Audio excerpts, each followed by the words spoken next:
What is up, guys? NYKF31 here, bringing you a Madden 25 online video. Couple of online games here. I'm using the Green Bay Packers in both of them. And in this video, I'm going to be talking about user controlling.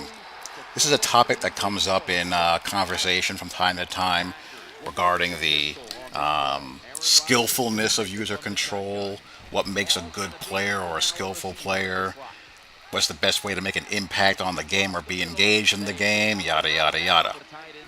And I'm going to be playing two games, as I said, and one from each perspective. I'm going to be in this first game user controlling a middle linebacker or a safety, and the second game I will be controlling a pass rusher, defensive tackle, defensive end, Clay Matthews when he's rushing the passer, and we'll be talking about the cost benefit of both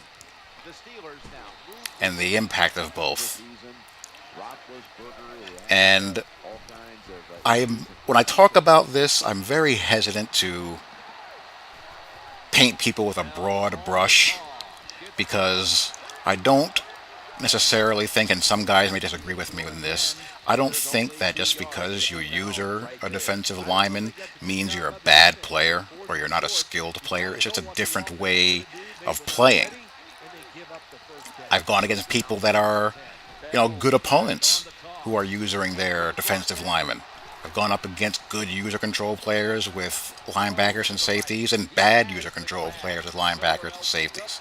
Just because you play on a certain position doesn't make you inherently superior to someone else. It's just a matter of, I think, one, comfort zone, two, what you're trying to do, and three, what you're up against. Like, there are games when I'm in a mood to use a defensive lineman, and depending on the opponent I'm up against, I feel like it's just not going to work out. Either the offensive line is too strong, or they're hell bent on exploiting an AI soft spot that would require me to do so many pre-snap adjustments. I just say, screw it, I'm just going to cover it myself. Stuff like that. But right off the bat, obviously there's a higher learning curve when you're using a linebacker or a safety, due to the fact that you need to know how much ground you need to cover on a given play, and you're diagnosing the play from a different part in the field, and also you're looking to, as a user control player, take calculated gambles as far as being able to anticipate where your opponent wants to go with the ball and break the play art of the play to make that tide turning interception. Stuff like that. Or when you're going up against a guy who's exploiting the overpowered run games that do exist, like pistol power, there are times when you simply are going to have to mop up with either a linebacker, outside linebacker, or safety. There's no ifs, ands, or buts about it. Otherwise, again, it just puts too much pressure on your play calling and adjustments to get everything perfect in order to stop certain things that people are doing. But I have fun either way. Sometimes I get bored and impatient when I'm using a defensive lineman because there's only so many ways you can affect a play that way, in my opinion.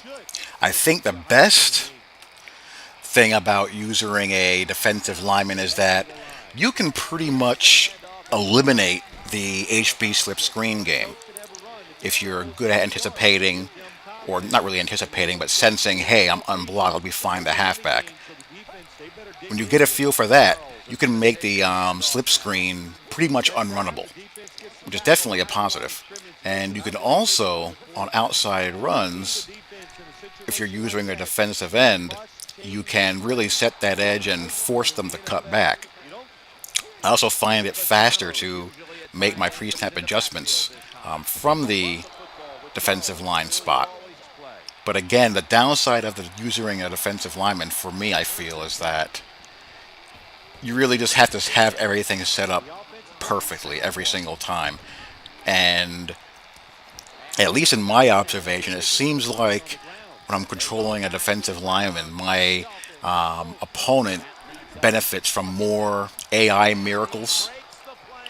Those seem to happen a lot more frequently in my observation than when I'm using a linebacker or a safety. Maybe it's a placebo effect and it happens just as much. I just don't notice it as often when I'm using because I feel like one, an opponent is more likely to pay attention to what you're doing, and I'm more focused on paying attention to my responsibility and being able to take away certain things, and I'm not really, I guess, focus on that. While when I'm controlling a defensive tackle, I'm a lot more conscious of what everyone else is doing around me because of the fact that I'm not so worried about jumping a route or chasing down a ball carrying the open field. So who knows? I'll have to hear what you guys think about that. But I find that over the long run, on average, my defensive results are pretty consistent either way. I mean, truth be told, I don't want to have to control a user linebacker or safety, and honestly, the game should be balanced to the point where it doesn't favor one type of user position versus another. You should be able to have as much success when you combine your play calling and your use of your personnel usering whoever you want to user. Because ideally, I would love to just put on my defensive coordinator set, call my play, use my personnel to its strength, and focus on controlling the line of scrimmage. I don't think there's anything wrong with that. But the conflict I have with that is that controlling a defensive lineman can get so mundane because you can spend so much of the game not really affecting that many snaps. Where I feel like you can really control a game if you're really, really good at using a safety or a linebacker. Personally, I would consider my user skills around average. I don't think I'm exceptional by any stretch of the imagination. My strength I feel is more, scheming and use of personnel, and I can use her just well enough to hold things together and make a break on a play when I feel like I have the opportunity. But I'm not someone who's going to be baiting too much or lurking or that kind of stuff. I'm more of a maintaining the integrity of the coverage type of user as opposed to a risk-taking user. That kind of thing. Playing traffic cop out there. And more so covering a soft spot as opposed to gambling out there. I mean, I'll take a calculated risk here and there, but I'm more of a stay-at-home type of guy. But I feel like either way can work. I don't see any reason why it can't. There I get a nice little pick. But regardless of who you decide to user, I feel like the game should give you the tools to work with to make your user control as responsive as possible.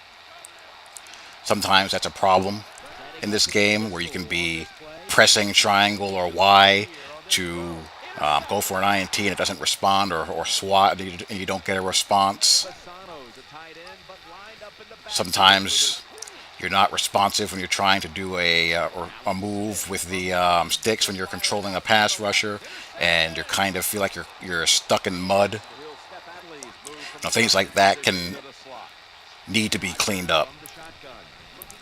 As I feel like what they've done in the game over the past couple of years is really take away the advantage, well, not really take away, but diminish the advantage of being a good user control player by implementing a lot of assists, like ball hawk.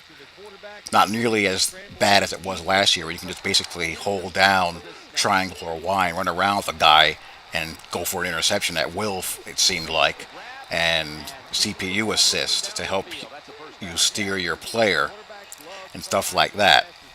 I'm not really a big fan of stuff like that. Just give me responsive user control and let me have the freedom of movement that I need to have. When user controlling a player, I should have complete control over my guy at all times.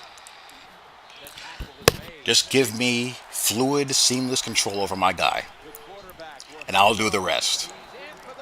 So I'd love to hear your guys' take as far as who you like to user, what you're good at usering, and why, and how you became a good user. Like anything else, it just takes repetition.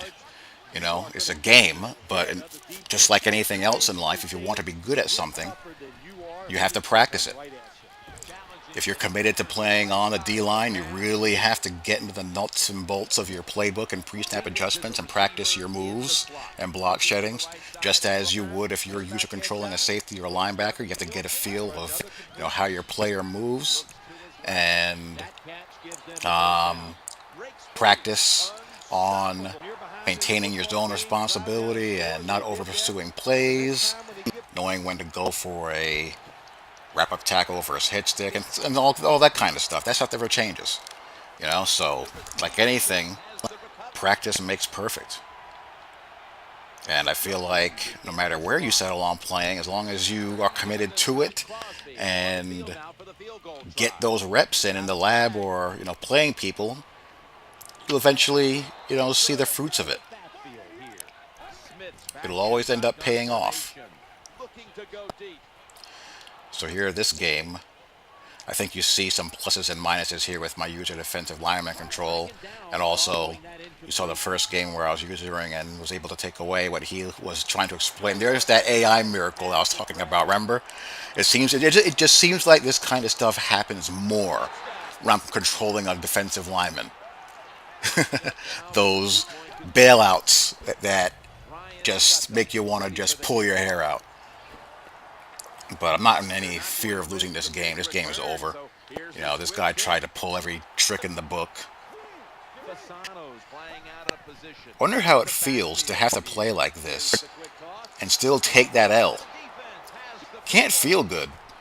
If you got to pull out all of the AI and gameplay exploitive tactics that and you still can't win for someone who isn't doing any of that junk. But anyhow, I'll let to hear your guys' thoughts. Talk to you all later. Peace. Of course, the players are not thinking about the fact that, hey, a lot of people are watching.